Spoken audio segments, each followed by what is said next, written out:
All right, we're going to go ahead and get started. I assume that everyone, Josh and Jeff, you can see my screen? Yep. Yeah. Wonderful.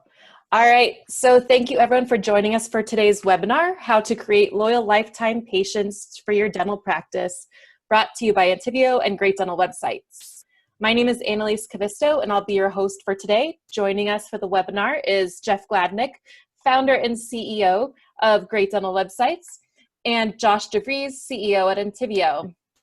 This webinar is being recorded and will be sent to all registrants' inboxes in the next 24 hours. If you're having any trouble with the audio, try refreshing your browser to make sure the volume on your computer is turned up. At any point during the webinar, please submit any questions in the Q&A box on your screen. We'll get through as many as we can throughout the webinar, or if we cannot get to them, we will follow up with you after. So I'm going to go ahead and introduce Jeff Gladnick, founder and CEO of Great Dental Websites. Jeff, if you want to tell us a little bit about your company and how you got where you are today. I come from a family of 8 dentists, and my parents, or my father, and my brother, and some of my aunts and uncles wanted an easy-to-use solution for building and maintaining their websites. So we ended up creating this software platform just for the dental industry to make and create and update dental websites, and we built an agency on top of it to help them get patients after. We've done that for about 13 years. Perfect. And Josh, why don't you tell us a little bit about yourself and Antivio? Yeah, so thank you everyone for coming here today. I'm Josh, and I'm the founder and CEO of Antivio, co-founder.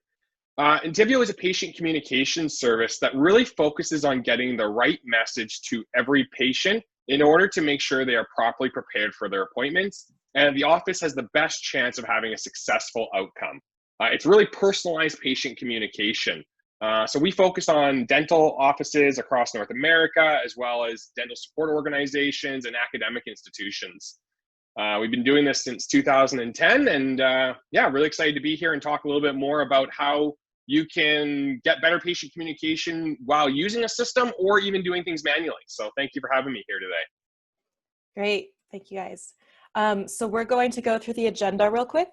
We're going to start off with why it's important to meet the expectations of your patients, because things have been changing, especially in the last few months, but really over the last few years. And so you need to increase your communication with your patients in order to create those loyal patients. We're going to talk about optimizing your online presence, and that's how we're going to start to attract those patients.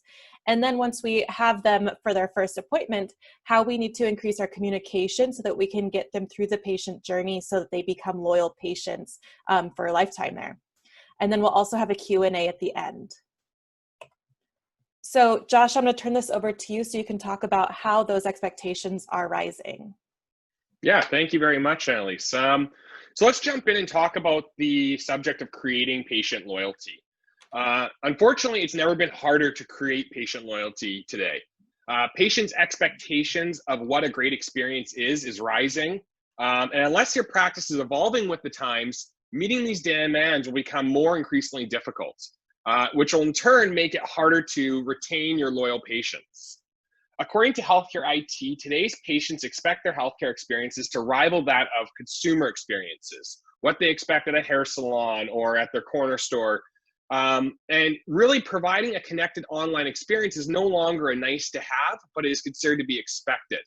And because of technology and the ability for patients to look at what offices are providing and what they're not providing, they can make sure that their patient care is being delivered according to those expectations. So what's really important to remember is the world is fast changing, and in order to thrive, we must evolve and match those consumer expectations and experiences. So how do we meet these expectations? How do we translate this into creating a loyal patient? The key to maintaining these expectations and creating loyal patients is about having a high level of patient engagement. Patient engagement is important because it's the healthcare's version of great customer service. If you do it correctly, you're going to notice that your patients keep coming back to your practice, and they'll share those positive experiences with their friends and family.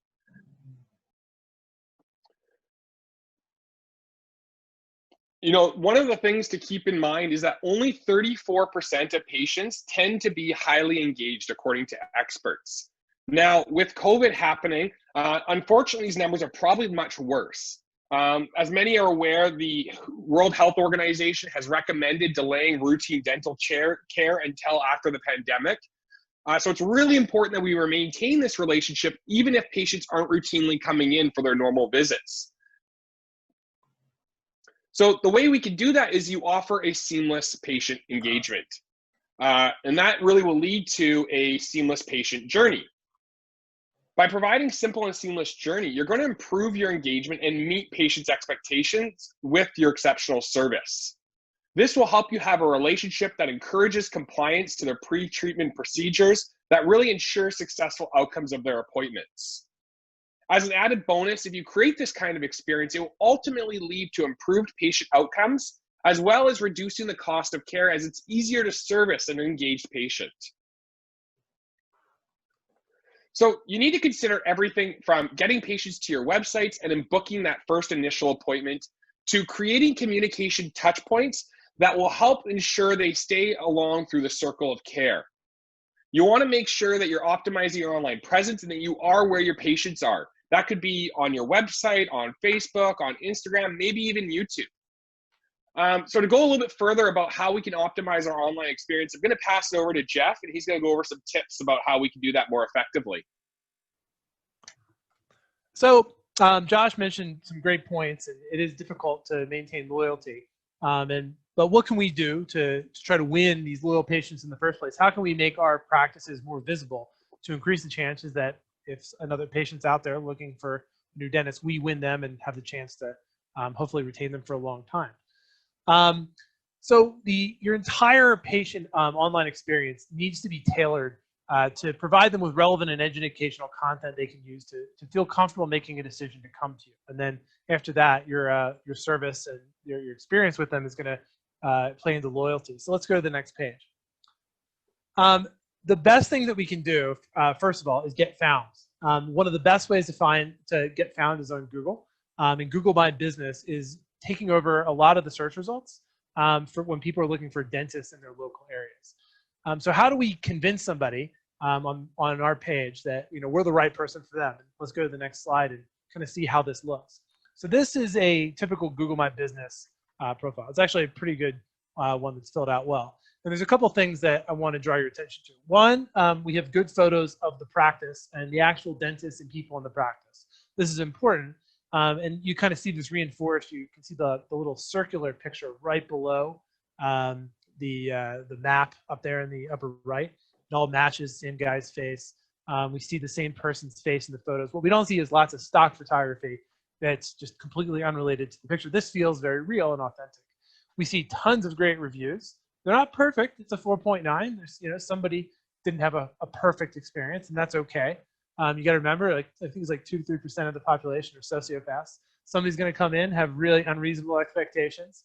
Maybe they bit somebody. They're going to need some dental work, and they're going to be unhappy. And that's okay, but you have to have a system, and Tivio is a great one, that will consistently ask for people to leave online reviews. And if you do that, you're going to end up with results like this, 1,080 online Google reviews. That's great, especially ones that are that are present and relevant, like in the last 2 weeks. That'll also be a good signal to send to Google and to patients that you're continuing to provide good service. We want to make sure all that business information is fully filled out. And a lot of places almost do it, but they'll make a mistake by having inconsistent suite numbers or using slightly different address variations, which can cause Google to get confused whether or not. And think about if you're in a huge city like New York, and you're the top of the skyscraper, and there's 100 other practices in there, and 1 or 2 of them might have the same name as John Smith. Google's algorithm has to work everywhere, so make sure that those address information is absolutely correct. Don't use suite 200 in one place, floor 2 on another place, just number 200 on Facebook. Make sure you're just using the same address everywhere. It sounds like a little piddly thing, but it's very important. And we want to have all the information, products and services, everything linked back to our website. We'll talk more about that in a second. We're going to go into more detail about the products display and how you can use that with your services. You also have a business description and posts. And they've also picked out some highlighted reviews here. So these are kind of the lay of the land for how a profile's how it's organized. So let's look at it in detail here. The business name, that's the name of your practice.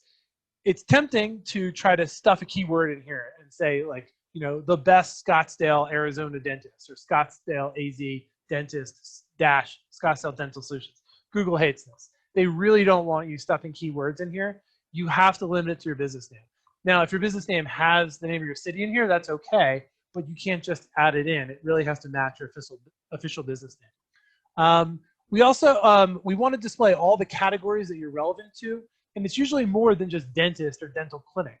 In this case, they may have a periodontist on staff. It's doing root canals. They may provide emergency dental services. So even if these things aren't being displayed to users, they are used by Google when it thinks about when to show your Google My Business listing. So make sure we fully fill that out and don't just phone it in, write dentist, and walk away.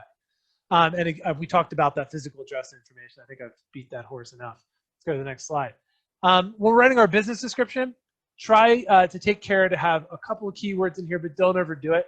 In this case, we've mentioned some of the nearby towns, Temple, Belton, Troy, and Salado. Don't name another 20. We don't need to pick off every single city that your patients come from.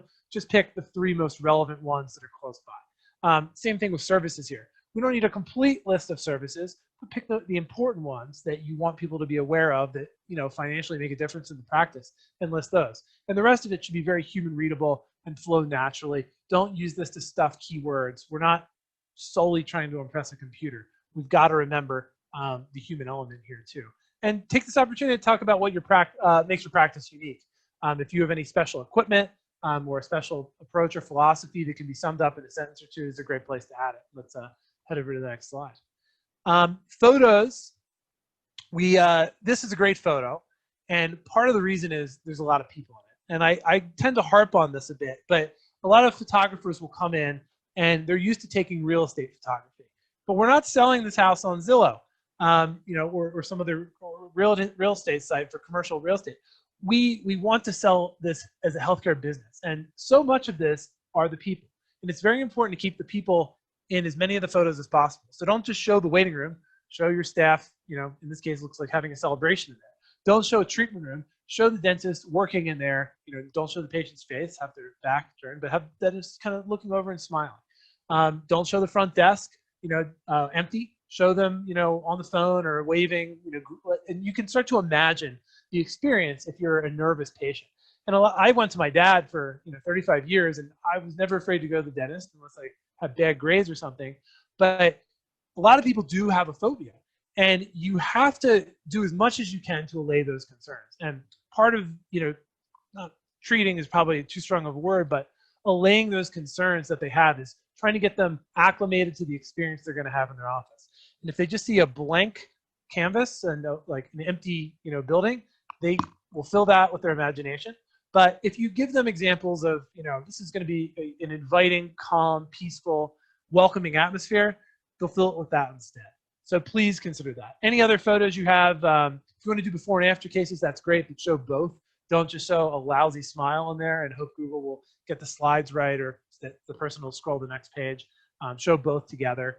Photos from events or birthdays and celebrations like this one are good too. And anything, it's also good to have an exterior, one of your storefront, just in case people are trying to find your building. They pulled up your phone, and this will just make it a little easier for them. So let's head over to the next slide. Now, most dentists don't really sell a lot of products, but we do offer services and procedures. And this is the right place to put this.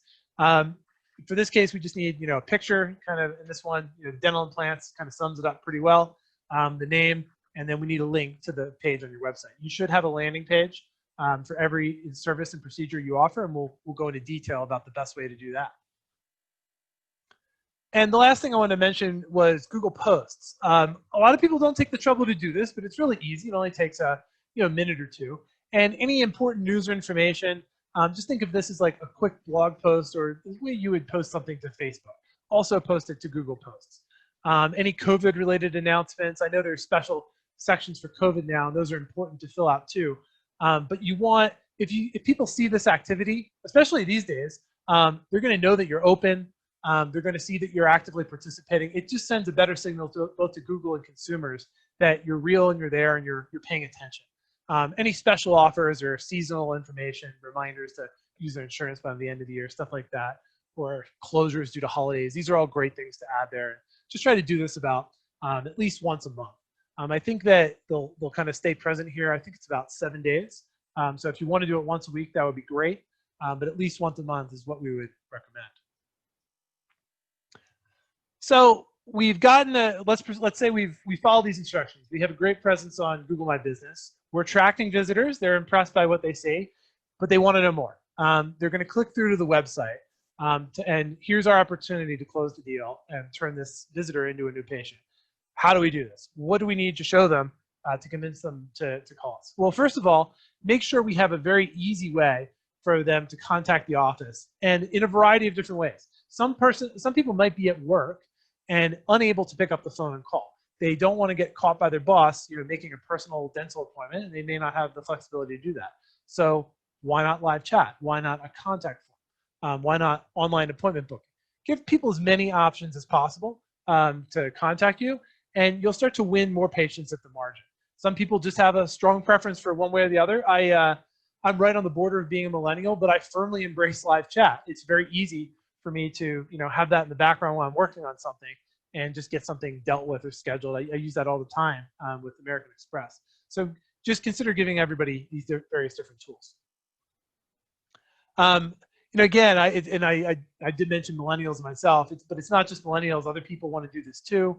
I think a great option is giving people the appointment to do communication with the office via SMS. Go to the next slide, because I think we have an example of that. Intivio has a good interface like this. So you can have your front desk sitting at their desktop and interfacing with everybody who's wants to chat with you. Everybody has a phone that they have near them, and I didn't plant that, so I just reached for it instinctively, as we all do, and we can interface with that and talk to the office. So and most people now have a program on their computer. A lot of people have a program on their computer too. So if they would rather chat through their phone but still use SMS, you can do it too. So give people options. It's the best of both worlds, and they'll find a way to contact you. Let's go to the next slide. So I mentioned those landing pages in Google My Business that we're going to link to, and this is what we want it to look like. In this case, it looks like this is for orthodontics. Sorry, that font's a little small, but this is the rough architecture we like to use when designing a landing page. Now, Google wants you to have lots of text. They say usually at least 500 words. I think this one has more. It might even be over 1,000. But you don't want to just give people this novel to read. That's ridiculous. We want to break this up with little section headings so people can scan quickly. So if their real question is about their children in a design, they can kind of scan down quickly. And down at the bottom, it's a little hard to see, but it says, at what age should orthodontic treatment begin? Well, that's their question. They're not looking for adult orthodontic treatment. But they can quickly scan it. They don't have to read through all of this to finally get there. That's asking a lot of the patient, and a lot of people are just going to abandon that and do something else. We want to have calls to action spread throughout. So if they're just kind of confirming that the information on Google My Business is right, and they're ready to contact, great. Give them the option. Contact. We have that over here. Contact again. We want to have frequent use of contact the office or call to actions, just so when they see the information they need to feel comfortable, which may be this text, which may be confirming something in that written content. It may be reading the brief bio, or seeing a patient testimonial or an example of your work. They may have further follow-up questions that are answered by FAQs or blog posts, but at any point, we need to be ready to accept their call to action to contact the office via one of those ways I mentioned. That's how you do it. Let's go to the next slide. We looked at some of those before and after cases and how they're embedded in there, but there's a little bit of an art to displaying before and after cases. And I think a lot of dentists, first exposure to this is in a more clinical environment where they're showing it to other dentists. So what do? You use cheek spreaders to show the work as much as possible. We want this to be really brightly lit so we can see the clinical nature of this. But that's not what patients want to see. They want to know how it's going to look in their mouth. And this kind of starts to look like, especially the metal ones are even worse. They look like these medieval torture devices, and they just look so uncomfortable. But this isn't the ideal experience to show to a patient. What will be better is on our next slide, just a more natural smile. Now, we don't get all the detail. If you did some amazing work near the gum line, well, we're not gonna quite see that. But for a patient who's looking in the mirror and they have a smile that's similar to the one on the left, for them to see what the result could be for them on the right, this gives a much more realistic expectation that they can visualize and imagine themselves getting. And they've seen you've done this work before. Hopefully you have a couple different cases like this. This is a great example to show off your work. And in this case, we're also telling a story. Another mistake I'll see is practices will just throw up a bunch of pictures like it's a photo gallery with no explanation of what happened. Well, did this guy just get all new implants? Did he get orthodontic work? Did he get a bunch of veneers put in there? What exactly has happened? Did he have teeth whitening, or did he just start brushing in the second point? Just tell us the story. And don't tell us just the clinical experience that the person had, especially for implants, where it's like, first I drilled into the gum line, and then there's a lot of bleeding, so I stuffed some gauze in there. We don't want to hear the clinical aspect as patients. We want to hear what the benefits were, what compelled this person to come. He didn't like the smile, he's self-conscious about it. He wanted braces all his life, but he decided to do it, and now he has a perfect smile. This is a great story. It's a great outcome. This is what you want to share, and this is how you want to share it. So if you're concerned that you're presenting this in the wrong way, just go to our website, Great Dental Websites, and contact us, and we can take a look and help you out with that and give you some advice. So on that note, I mentioned a lot of different forms of patient communication previously. Let me hand this back to Josh to talk a little bit more about the details of excellent patient communication. Wonderful. Thank you, Jeff. That was really great content there. And I think, one of the key takeaways for everyone is to remember that who you're talking to. We are not talking to other colleagues in our industry. We're talking to patients. So as much as we can think about that as we're delivering this content, it is going to help make that relationship feel more natural, more organic, and it's going to have a better feeling for the patient receiving it. So let's talk about the importance of communication and how we can improve engagement and create these loyal patients. Patient communication can be one of the strongest tools in providing great patient care and improving patient satisfaction.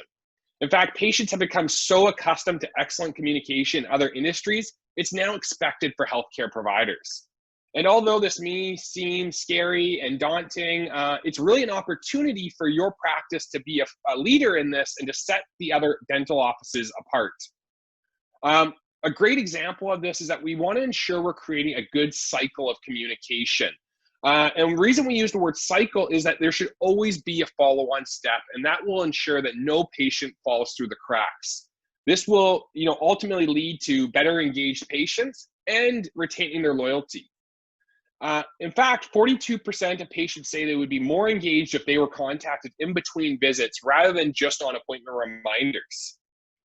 And with the way things have changed in the dental industry, it's really important that excellent communication throughout the patient journey is mandatory. We have to ensure that with the new health protocols of minimizing contact with patients, ensuring their safety, that is now table stakes. We need to meet these expectations. We need to engage them, and this is how we're going to earn their loyalty throughout the years. So let's dive into all the different communication touch points that you should be doing. Now, it's really important that you look at the best practices and the tips for optimizing your communication, that you think of the different tools that you can have to help make this more easy and more achievable, and that we can really adhere to the new social distancing protocols that our offices are all facing as we reopen and service patients. Now, one thing that's really important, and I'll repeat it several times, is the excuse cannot be we don't have an automated system and this is unattainable. This is expected, and whether you have to do it manually or using a tool, you need to be doing it. It needs to be a focal point for your organization moving forward. So not having an automated system really isn't an excuse. We can do this all manually. So if we look at the different communication touch points, it's really important to notice that this is a seamless patient journey, that the very end step, it goes right back to the beginning again. And with post-COVID requirements, not all these things were required before, but now they are. So we need to adapt, we need to change to better serve our patients. We live in a busy world right now. Oh, sorry, next slide. We live in a busy world right now, and we need to make sure that when we're communicating with patients, we're not communicating on our terms, we're communicating the way they want to communicate. So if your patient base is using text messages, you should be using text messages. If they're using emails, you should be using emails. If you're finding that when you call patients, you're getting a lot of voicemails, you need to adapt to better service your customers, your patients. It's really important that we keep patients up to date with what's going on at the location.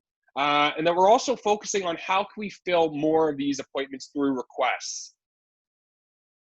The big key thing to remember is that we want to stay top of mind while communicating the critical information for your patients. We want to ensure that your patients are booking their needed appointments and that we're filling those opening spots in the scheduler. So a couple pro tips is, segment your patients. Think about what types of patients do you have? Are these new patients? Are these existing patients? Are these patients that speak different languages? How do we need to communicate with the segment of patients? And it's going to help create a more personalized message. The next thing you really want to focus in on is having an emergency messaging plan. I know previously when an office closed, it was common practice to split up the scheduler across the providers and have people manually call patients.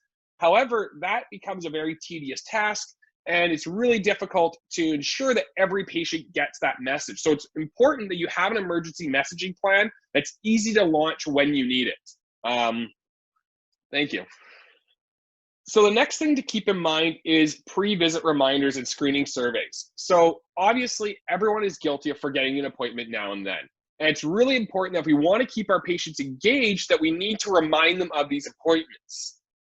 One of the really important parts, especially for the procedures that are not so ordinary for patients' point of view, is making sure that all the separate procedures and instructions that they need to follow to have a successful outcome are included in your message reminders.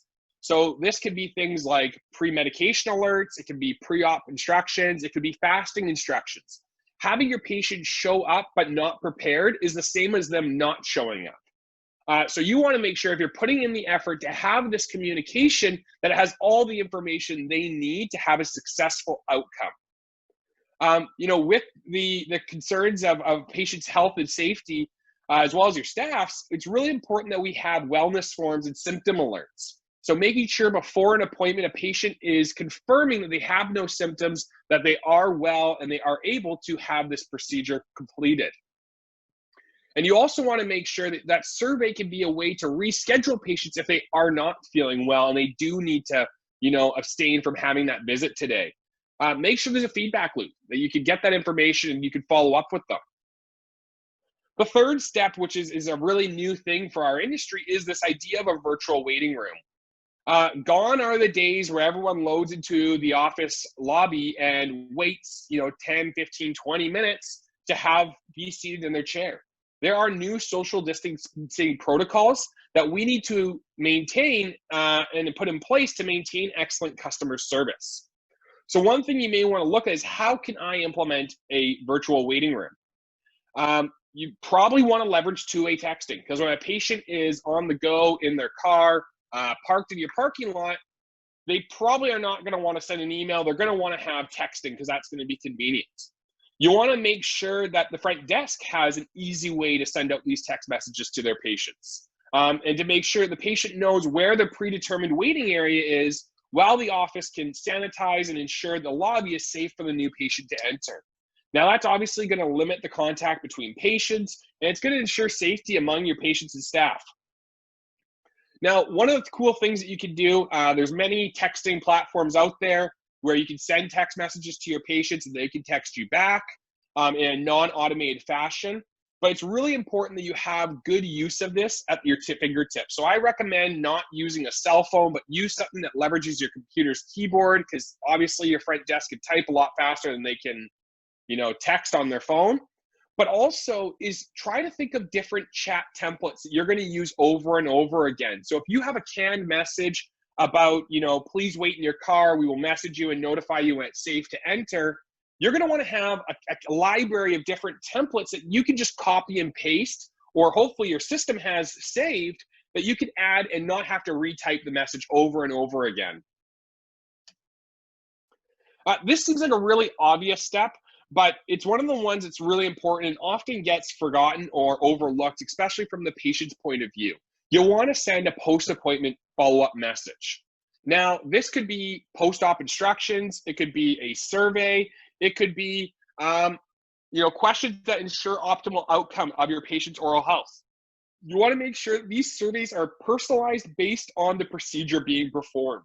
How you follow up with a patient that just completed their first appointment and their new patient exam should be really different than how you follow up with a patient who just had an implant or an oral surgery.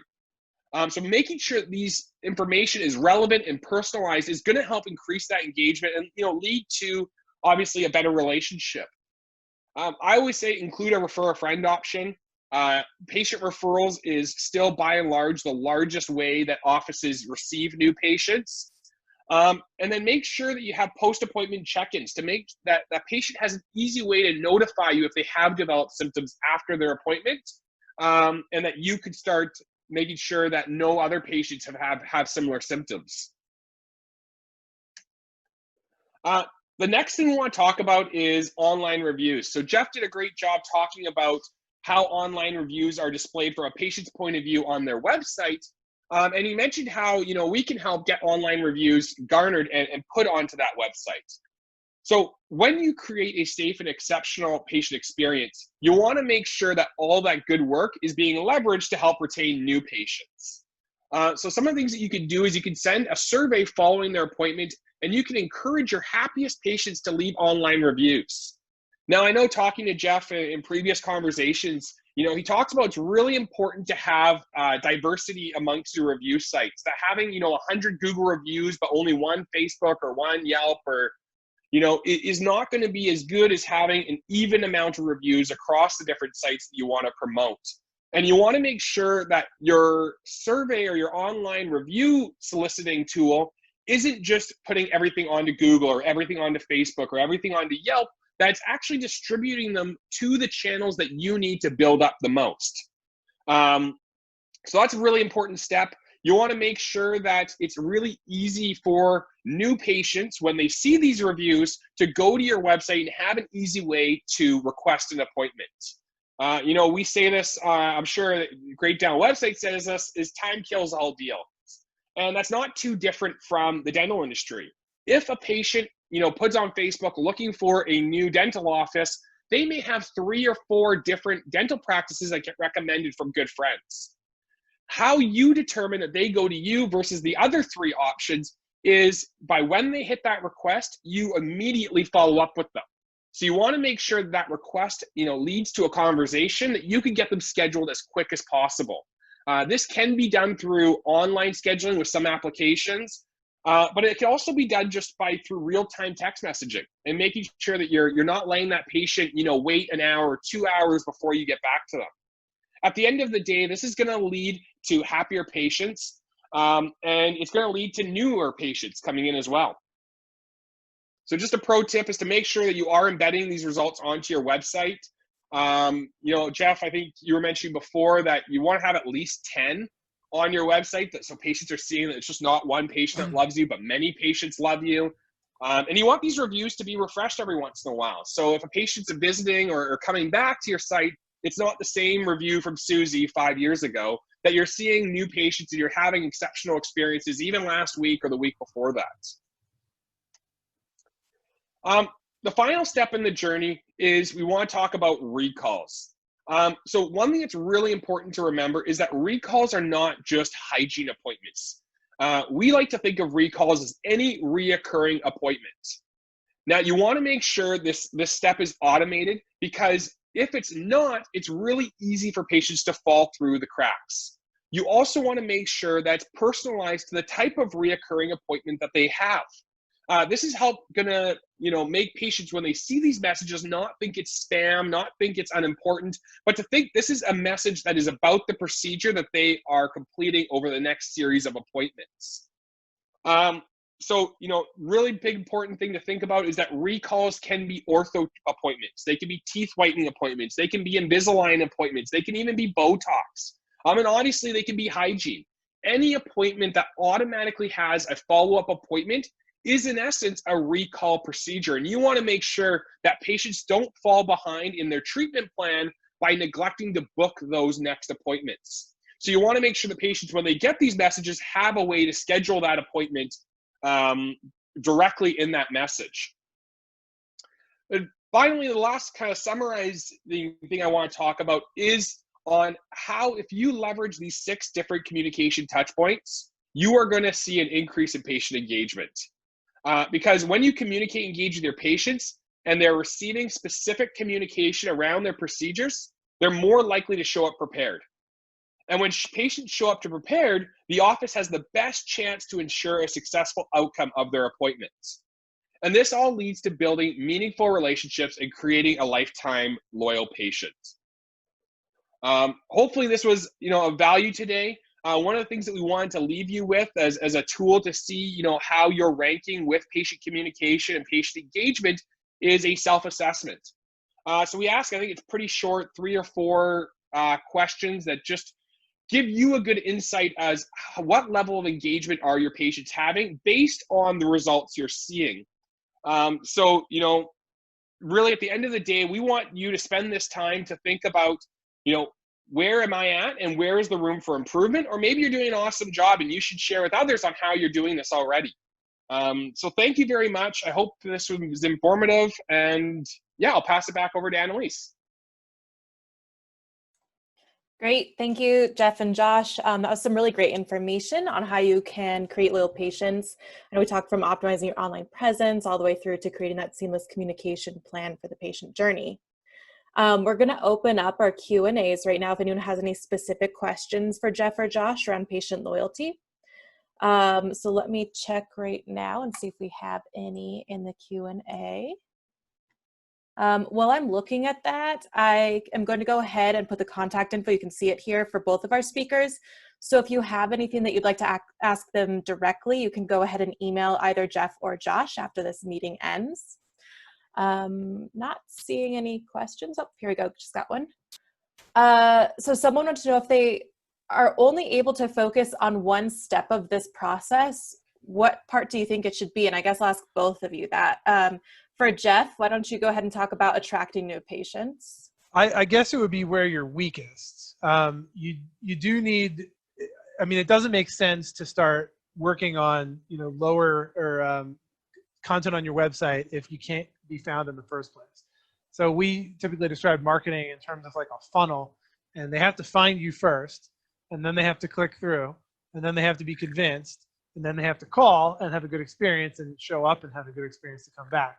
So I guess I would start at the top, probably on Google My Business, getting some good reviews on there and making sure it's fully filled out. And then I would move on to the website after that. Awesome. And Josh, how about you? Yeah, so I obviously agree with Jeff. I think doing that self-assessment and realizing where you're the weakness is probably going to give you the largest opportunity.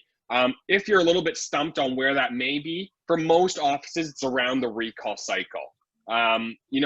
Some practice management softwares can help you manage your hygiene recalls really effectively, but most of them fall short of, optimizing your Invisaligns, your Botoxes, your teeth whitening appointments, and making sure that patients don't fall through the cracks. That seems to be the biggest step where you lose patients and they don't go back into the circle of care.